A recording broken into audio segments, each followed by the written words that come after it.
to Horizon Lodge's celebration of the invocation of the High Priest. The Priestess. In the Thoth Tarot, it's the Priestess. Tonight, we are streaming this ritual live. With the pandemic going on, we are not currently meeting in our temple space in Seattle. But once this is all over, we will be meeting there again. So any donations are appreciated. We have a link to donations below the video. This goes almost completely towards maintaining our temple space in Lower Magnolia. And when this is all over, we invite you to come visit us and see one of these rituals in person. Tonight, we will be working with one of Crowley's more enigmatic holy books, LIBER 231, also known as the ATUs of TAHVTI, which ASAR has seen in AMENNTI. Tonight, we will be working specifically with ATU II, the Priestess. The spirit is of the Path of Gimel and associated with Luna, the planet Luna. We've been doing a series of planetary workings. This is the fifth. I believe we'll have two more to finish out the series. There's a whole playlist of these rituals if you're interested. Check them out. And the agenda for the ritual, we started off with the song Uncharmable Charmer by Telesterion. They are a band featuring local brother and sister, John and Melissa, who go under the name of Elusive Productions. They put on the Rites of Eleusis, some cool rock operas based on the Rites of Eleusis that Crowley wrote. So go and check out the rest of their work.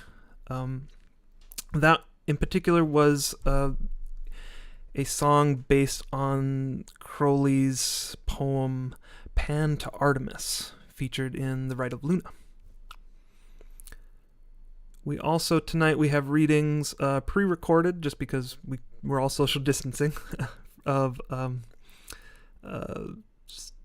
sibling Lisa with the Garyaatri Mantra, Brother Jim with the Orphic hymn to Selene, and I will be reading Liber 7, Chapter 6, also associated with the moon, or the Luna.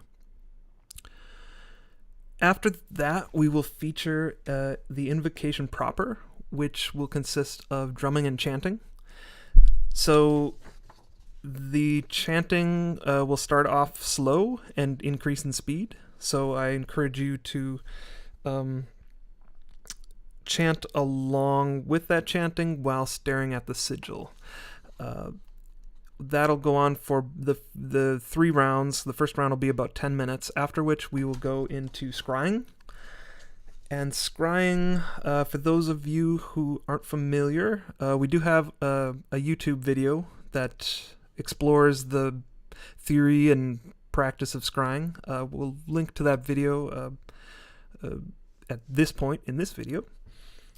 But just to give you a quick explanation, just in case you're new here, the idea is that we are exciting the mind with the invocation, and then we will be examining that through a scrying method. And probably the easiest scrying method that I would recommend for beginners is to just close your eyes and almost go to sleep. Like, just relax as deeply as possible and just sort of experience your own mind, whatever's happening in your body, more preferably kind of the mind almost in the same place you would see dreams. But Scrying can be anything that comes to you.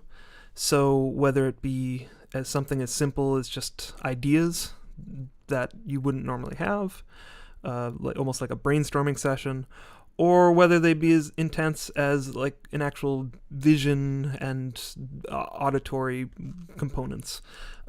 Just I encourage you to just write those down and contemplate them afterwards. So, without further ado, we will get into the ritual.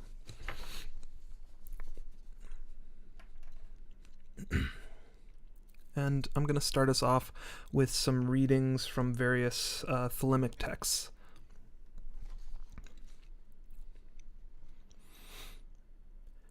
Now hath Nuit veiled herself, that she may open the gate of her sister.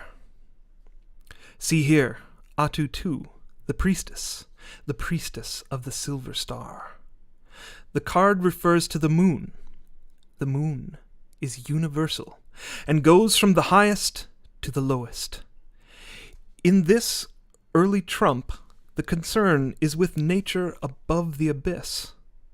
The High Priestess is the first card which connects the supernal triad with the hexad, and her path makes a direct connection between the Father in his highest aspect and the Son in his most perfect manifestation. This path is in exact balance in the middle pillar. There is here, therefore, the purest and most exalted conception of the moon. At the other end of the scale is ATU 18, the moon. The card represents the most spiritual form of Isis, the Eternal Virgin, the Artemis of the Greeks. Upon her knees is the bow of Artemis, which is also a musical instrument, for she is a huntress and hunts by enchantment. Lady of Night, that, turning ever about us, art now visible and now invisible in thy season. Be thou favourable to hunters and lovers, and to all men that toil upon the earth, and to all mariners upon the sea. She is clothed only in the luminous veil of light. It is important for high initiation to regard light not as the perfect manifestation of the eternal spirit, but rather as the veil which hides that spirit. It does so all the more effectively because of its incomparably dazzling brilliance. Thus, she is light, and the body of light. She is the truth behind the veil of light. She is the soul of light. Now, regard this idea as from behind the veil of light, the third veil of the original nothing. Ein Sof Aur. This light is the menstruum of manifestation, the goddess Nuit, the possibility of form. This first and most spiritual manifestation of the feminine takes to itself a masculine correlative by formulating in itself any geometrical point from which to contemplate possibility. This virginal goddess is then potentially the goddess of fertility. She is the idea behind all form. As soon as the influence of the triad descends below the abyss, there is the completion of concrete idea. The name of the letter of the path, Gimel, suggests the Virgin, and that the holy guardian angel is achieved by self-sacrifice and equilibrium. The chastity of our Virgin is not the emasculate frigor, nor the repression of lust of the vulgar. Rather, it is the moral attitude of readiness to resist any assault upon an existing state of purity. Chastity may be defined as the strict observance of the magical oath, that is, in the light of the law of Thelema, absolute and perfected devotion to the holy guardian angel and to the exclusive pursuit of the way of the true will. We shall cultivate this as the supreme ecstasy of purity. We read in the secret instructions of the Master that purity is to live only to the highest, and the highest is all. Be thou as Artemis to Pan. Read thou in the book of the law, and break through the veil of the Virgin. That in order to obtain this higher self, one cannot simply remain inviolate, remaining aloof from the world. For to stand aloof is to affirm duality, which is itself the root of sorrow. To obtain the highest, one must unite oneself with all things, partake of all as a true sacrament. One must become one with the uniting intelligence of the Sefer Yetzirah. Thou shalt mingle thy life with the universal life. Thou shalt not keep back one drop. How then shall he end his speech with silence? For he is speech. He must find the silence in speech. The word of the vulture. Moo. Unmated, immaculate, consecrate, virgin, all things are begotten of the breath of the Master, and born of the infinite space, wherein doth he give them their form, and abideth in silence. Now all is as it were a passion of great peace, and in the stillness I lift up my soul like an offering, and cry in mine heart, Let me dwell at the feet of the Master. And thou shalt be initiate in holy things. Om Bhuvasva'a Tat Savitur Varemyam Bargo Devasya Dimahi Dio Yo Na Prachodayat. Om.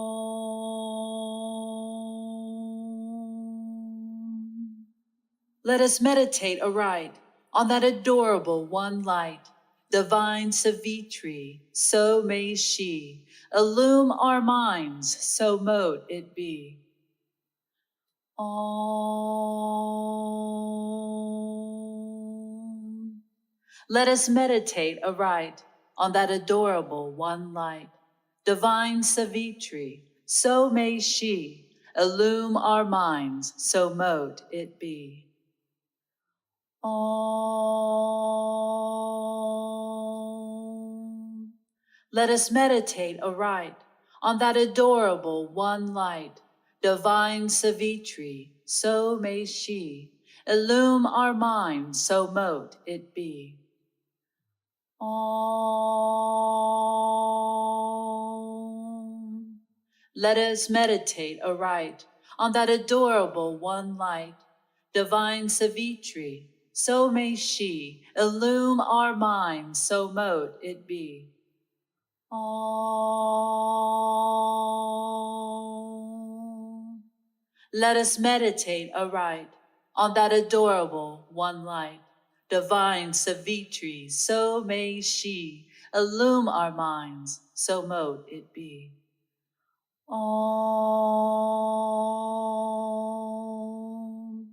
Let us meditate aright on that adorable one light, divine Savitri, so may she illume our minds, so mote it be.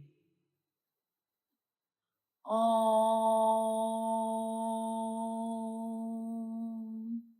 Let us meditate aright on that adorable one light, divine Savitri, so may she illume our minds, so mote it be. Om. Let us meditate aright on that adorable one light, divine Savitri, so may she illume our minds, so mote it be. Om.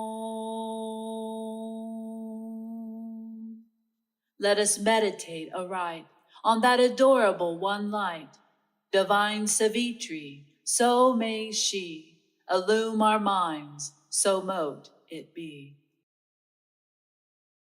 Hear me, O divine queen, O light-bringing and splendid Selene, O bull-horned moon, crossing the air as you race with night. Nocturnal, torch-bearing maiden of beautiful stars, O moon, waxing and waning, feminine and masculine, luminous lover of horses, mother of time, bearer of fruit, amber-colored, moody, shining in the night, all-seeing and vigilant. You delight in the quiet surrounded by beautiful stars, and in the richness of the night you grant fulfillment and favor as, like a jewel, you shine in the night. Long-cloaked marshal of the stars, wise maiden whose motion is circular, come, O blessed and gentle lady, lady of the stars, through your own light shine and save, O maiden, your new initiates.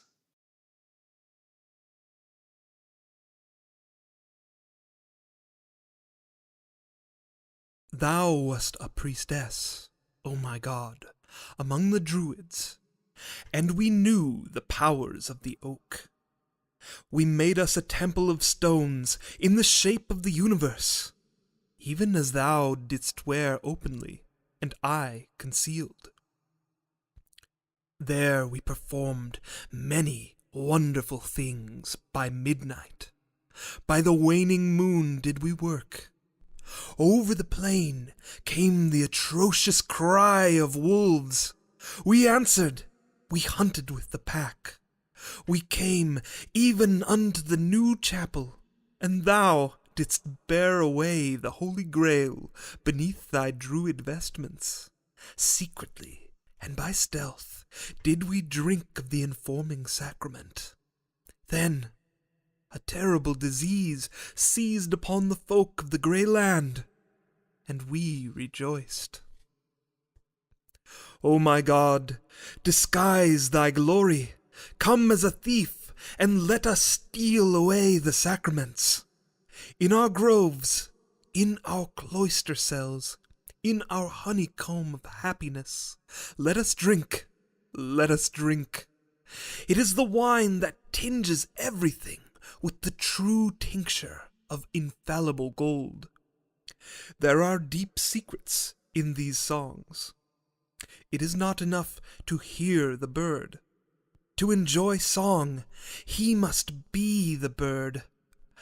I am the bird, and thou art my song, O my glorious galloping God! Thou reignest in the stars, thou drivest the constellations 7 abreast through the circus of nothingness. Thou, gladiator God, I play upon mine harp. Thou fightest the beast and the flames. Thou takest thy joy in the music, and I in the fighting. Thou and I are beloved of the Emperor. See, he has summoned us to the imperial dais. The night falls. It is a great orgy of worship and bliss. The night falls like a spangled cloak from the shoulders of a prince upon a slave. He rises a free man. Cast thou, O prophet, the cloak upon these slaves. A great night, and scarce fires therein, but freedom for the slave that its glory shall encompass. So also I went down into the great sad city. There dead Messalina bartered her crown for poison from the dead Locusta. There stood Caligula and smote the seas of forgetfulness. Who wast thou, O Caesar, that thou knewest God in an horse. For lo, we beheld the white horse of the Saxon engraved upon the earth, and we beheld the horses of the sea that flame about the old grey land, and the foam from their nostrils enlightens us. Ah, but I love thee, God. Thou art like a moon upon the ice world. Thou art like the dawn of the utmost snows upon the burnt-up flats of the tiger's land. By silence and by speech do I worship thee, but all is in vain. Only thy silence and thy speech that worship me avail. Wail, O ye folk of the grey land, for we have drunk your wine, and left ye but the bitter dregs. Yet from these we will distill ye a liquor beyond the nectar of the gods. There is value in our tincture for a world of spice and gold, for our red powder of projection is beyond all possibilities. There are few men. There are enough. We shall be full of cupbearers, and the wine is not stinted. O dear my God, what a feast thou hast provided! Behold the lights and the flowers and the maidens. Taste of the wines and the cates and the splendid meats. Breathe in the perfumes and the clouds of little gods like wood nymphs that inhabit the nostrils. Feel with your whole body the glorious smoothness of the marble coolth, and the generous warmth of the sun and the slaves. Let the invisible inform all the devouring light of its disruptive vigor. Yea, all the world is split apart as an old grey tree by the lightning. Come, O ye gods, and let us feast. Thou, O my darling, O my ceaseless sparrow god, my delight, my desire, my deceiver, come thou and chirp at my right hand. This was the tale of the memory of All Ain the priest, yea, of All Ain the priest.